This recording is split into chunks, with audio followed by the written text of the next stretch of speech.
Donc Emers Faé a voulu régler ses comptes avec toi, Jérôme, en zone d'interview, prenant mal donc tes critiques sur le spectacle durant la Coupe d'Afrique des Nations. C'est donc l'heure de la grande explication. Vous avez fait un beau montage. Avec le sélectionneur de la Côte d'Ivoire, le champion d'Afrique, Emers Faé, et dans Rotten sans flamme en direct. Emers, bonsoir. Bonsoir. Bonsoir, bienvenue. Déjà bravo, félicitations pour cette victoire magnifique. Merci. Est-ce que tu es un peu retombé là ou toujours dans l'euphorie? Ouais, toujours dans l'euphorie. On n'est pas. Je suis même pas encore rentré à la maison, donc je pense que ça retombera tranquillement quand je serai rentré à la maison. Ouais, bon, c'est sûr que c'était pas pour toi, c'était pas prévu comme ça. 4 matchs en 4 matchs, devenir champion d'Afrique. Comment tu as vécu cette période? Bon, tout allait un peu vite, hein. Tout allait vite. C'est venu d'un coup après une grosse désillusion de notre part. Après, on a pris notre qualification le 2 jours après notre défaite contre la Guinée équatoriale. On a dû se remobiliser de suite parce qu'on allait affronter un gros morceau. On allait affronter le Sénégal, donc on avait, on va dire, pas trop le temps pour rester dans les calculs et dans les émotions. Il fallait vite se reconcentrer sur le match, refaire un peu d'énergie, un peu de confiance, parce que mentalement ça a été compliqué.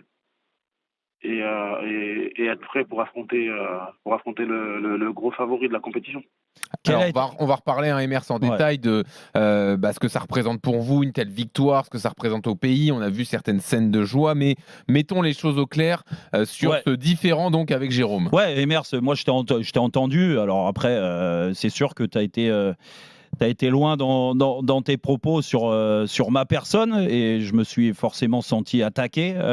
Est-ce que déjà tu veux que je te dise exactement ce que j'ai dit? Franchement, en fait, c'était même pas une attaque.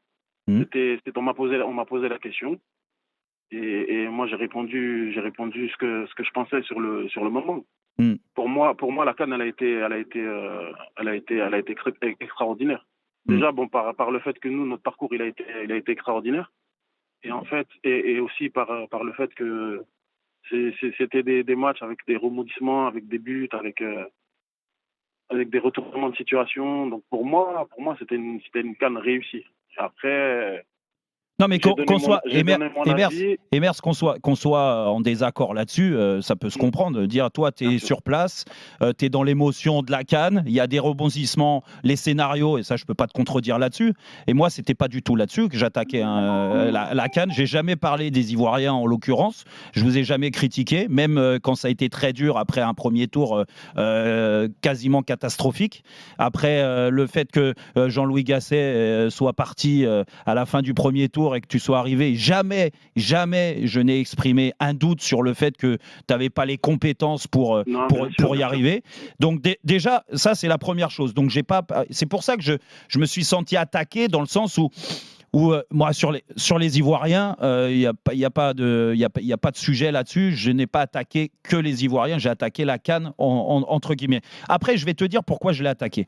Et c'est très clair. Moi, je juge pas l'ambiance, Emers. Je juge pas l'émotion parce que je suis incapable de mettre l'émotion au milieu parce que je suis pas attaché à un pays particulièrement. Tu vois, la CAN, moi, je la regarde comme juste passionné de football que je suis. Sûr. Et je parle de jeu et je parle des joueurs qui m'ont fait. Qui m'ont donné envie de regarder cette CAN. Et comme toute grande compétition, tu as des têtes d'affiche, tu as des joueurs, tu as des joueurs et tu as des nations qu'on attendait. Alors vous en faisiez partie forcément au début de la CAN parce que vous receviez et vous jouez la gagne, ce qui est logique. On attendait le Sénégal, on attendait la confirmation du Maroc, on attendait aussi le retour de l'Algérie. On attendait l'Égypte avec Mo Salah. Et donc le Sénégal. Voilà. À l'arrivée, ces équipes-là, et pour moi, ça a rendu une CAN un petit peu moins séduisante, sexy. Quand tu vois qu'en huitième de finale, quasiment toutes les équipes que je viens de te citer, elles n'existent plus. Donc ça donne des affiches, en effet, qui sont un petit peu en dedans. Et attention, avec tout le respect que j'ai pour les équipes comme le Cap-Vert, l'Afrique du Sud, le Congo, la Guinée, ça, c'est pas une critique. Elles sont là et elles ont gagné leur place, il n'y a pas de problème. Sauf que en termes de qualité technique. Et là, j'irai pas au-dessus parce que j'ai jamais parlé de tactique. Emers, toi, tu mets en avant ouais, c'est vrai que j'avais cru entendre parler de tactique. Non, pas du tout. Ben attends, je suis qui moi pour critiquer un entraîneur ou un sélectionneur qui met un dispositif en place? Je pense que tous les sélectionneurs en Afrique aujourd'hui, que ce soit des Africains ou des étrangers, ils ont les compétences pour mettre un dispositif tactique en place. Et ça, il y a pas de problème. Moi, je parle juste du niveau des joueurs. Et c'est vrai que quand tu perds... Avec en plus beaucoup de joueurs qui sont en Arabie Saoudite ou au Qatar. C'est pour ça, quand tu perds tes têtes d'affiche, Emers, et je ne sais pas quel regard tu as là-dessus, et je ne vais même pas te poser la question, et ça on va peut le être en laisser difficulté. aussi, Jérôme. Mais quand tu vois que Salah, ça s'est arrêté vite. Que Mané, ça s'est arrêté vite contre vous. Grâce à nous. Oui, grâce à vous, à cause de vous même. Que Mahrez est arrivé pas en forme. Ce que je veux dire, ça joue forcément sur le niveau des joueurs. Et autour de ça, j'ai vu des joueurs que je connais, et des joueurs qui jouent au Congo, par exemple, pour parler du Congo, avec Bakambu qui joue devant, avec des joueurs qui jouent en Ligue 2 française. Franchement, et entre toi et moi, le niveau technique de ces joueurs-là, on le connaît. J'attends pas. On va laisser répondre quand même Emers sur tout ce que tu as dit. Est-ce que tu comprends ces critiques-là là-dessus? Ouais, après, franchement, en vrai, c'est... Bon, moi, Antoine, il me connaît. Moi, j'aime pas les polémiques. Bien sûr. Donc, moi, toi, tu as donné ton avis sur un point que j'avais pas entendu dans son entièreté. Mmh. Je le conçois. Et après, moi, j'ai juste donné mon avis aussi, mais on est tous des adultes. Je pense qu'on est tous des passionnés de foot. On a tous un avis sur le niveau de telle ou telle compétition. Et puis à partir du moment où chacun a donné son avis, moi j'ai pas de problème. Vous étiez peut-être à ce moment-là aussi. J'attaque personne. Sur la carrière de Jérôme, on peut comprendre que ce soit pris comme une attaque quand même. Emers, ce que j'ai trouvé dommage, c'est en effet que tu compares les carrières, et nous on n'est pas là pour comparer les carrières, parce que toi, moi beaucoup de respect pour ta carrière, et si je t'ai mis un petit tir sur les réseaux sociaux, c'était parce que tu m'en as mis un, mais n'empêche que de bonne guerre alors. Oui, non, mais ce que je veux dire, ce qui t'est arrivé dans ta carrière, ce que tu as vécu dans ta carrière, il faut le dire aux gens aussi. Tu as arrêté ta carrière parce que tu as une grave blessure qui t'a empêché de continuer, et c'est pour ça que en aucun cas j'ai des choses contre vous, contre les Africains, contre toi. Voilà. Moi, je juge juste le football, et encore une fois, je ne compare pas, parce que les gens qui vont dire oui, mais tu critiques la CAN, alors regarde le championnat de France, regarde l'Euro, regarde la Copa América. Oui, mais si la Copa América elle est pas bonne, et je le dis tous les ans, je le dis, et je compare pas avec la CAN. À l'arrivée, je te dis juste que voilà, j'ai trouvé ça malheureux, mais c'est bien qu'on s'explique. Et encore une fois, et moi j'ai beaucoup de respect pour ce que tu as fait, vraiment, pour ce que tu as fait, ce que vous avez fait. Et moi je vous dis chapeau, parce que en termes d'émotion, et là je le dis, c'était pas sur les huitièmes de finale quand j'ai mis ces critiques-là sur les affiches. Les demi-finales et la finale, oui, la finale, il s'est passé des choses, le stade était plein, c'était fantastique. Et donc bravo à vous. Merci, c'est gentil. Emers, profitons de votre présence. Il y a quelques questions à vous poser quand même sur ce parcours complètement dingue qu'on a suivi. Vous en avez déjà parlé, et on en a parlé. La Côte d'Ivoire qui était quasiment éliminée, ça tenait à un fil, ce match 2 jours après. Qu'est-ce qui s'est passé à l'intérieur du groupe? Vous vous sentiez survivant dans cette compétition, donc une équipe qui n'a vraiment plus rien à perdre? Ouais, c'est un peu ça. Déjà, on a eu... Entre le match de la Guinée équatoriale et le match du Maroc contre la Zambie, dont on dépendait, on a eu 2 jours, ça a été difficile. Franchement, mentalement, c'était compliqué. Moi, je sais que le premier entraînement que je fais le mercredi à 17h, juste avant le match du Maroc à 20h, c'était compliqué. C'était dur de capter la concentration des joueurs, parce que déjà, tu viens de perdre 4-0 chez toi contre la Guinée équatoriale, ce qui n'était pas du tout attendu. Et en plus, t'as 2 heures après, tu as un match hyper important qui va décider de ton avenir. Donc, on était vraiment dans une situation compliquée quand même au niveau mental. Et on va dire que cette deuxième chance qui nous a été donnée, c'est sûr qu'à partir de ce moment-là, on s'est dit bon, on a grillé une cartouche.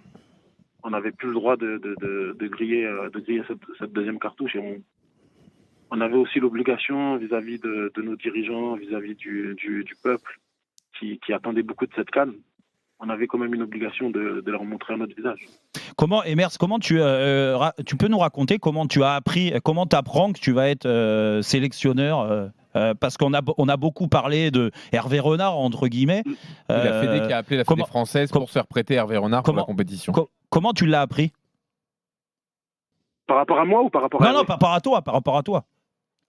Par rapport à moi, non. Le président, il m'appelle le mercredi pour m'expliquer que Jean-Louis avait demandé sa démission, donc après le match qu'on a perdu, et il me demande si moi je me sens capable d'assurer l'intérim pour le reste de la compétition s'il y a. Donc là, vous dites évidemment. Et après, quand vous entendez l'histoire Hervé Renard, que la Fédé a tenté de récupérer Hervé Renard, comment vous le vivez? Franchement, j'étais tellement focus, en fait. Parce que l'histoire, je crois que l'histoire sur Hervé, elle sort que jeudi ou vendredi. Elle sort pas mercredi. Elle sort pas... Exactement, pas de suite, oui. Voilà, je pense qu'elle sort jeudi ou vendredi de mémoire. J'ai plus le jour exact. Et franchement, j'étais tellement concentré en fait sur le match du Sénégal que... Vous dites pas, mais en fait, on me fait pas confiance? Non, même pas, parce que moi, je pars du principe, le président, c'est un homme de parole, hein, il faut le savoir. Ouais. Et de la manière dont il m'a convoqué dans son bureau pour me dire que le mercredi en question dont je parlais, pour me dire que Jean-Louis avait demandé avait déposé sa démission et qu'il me demandait si je me sentais capable de relever ce défi en cas de qualification. Je sais que si Hervé devait venir prendre le relais, il m'aurait convoqué au préalable et il m'aurait clairement dit les choses. Notre président, c'est pas quelqu'un qui tourne ou qui dit pas les choses. Il vient, il te dit les choses. Et donc c'est vrai, quand j'ai vu les rumeurs, sincèrement, ça m'a fait rire. Après, j'étais pas concentré. J'étais pas concentré sur ça. J'étais vraiment focus sur mon match du Sénégal. Et en plus de ça, j'étais quand même assez serein parce que le président lui-même ne m'avait pas convoqué pour me dire Emers, écoute, finalement, on va revenir sur ce qu'on a dit. Donc, franchement, non, j'étais vraiment tranquille par rapport à ça. Emers dans Roten sans flamme sur RMC. Emers, quelle est quand tu prends l'équipe en main comme ça, c'est quoi ta première stratégie en fait? Qu'est-ce que tu dis quoi? On oublie tout, on passe à autre chose, tu joues sur juste l'aspect psychologique parce que tu remets. Après, tu as des choix forts quand même. Tu remets Gradel par exemple, t'en mets d'autres.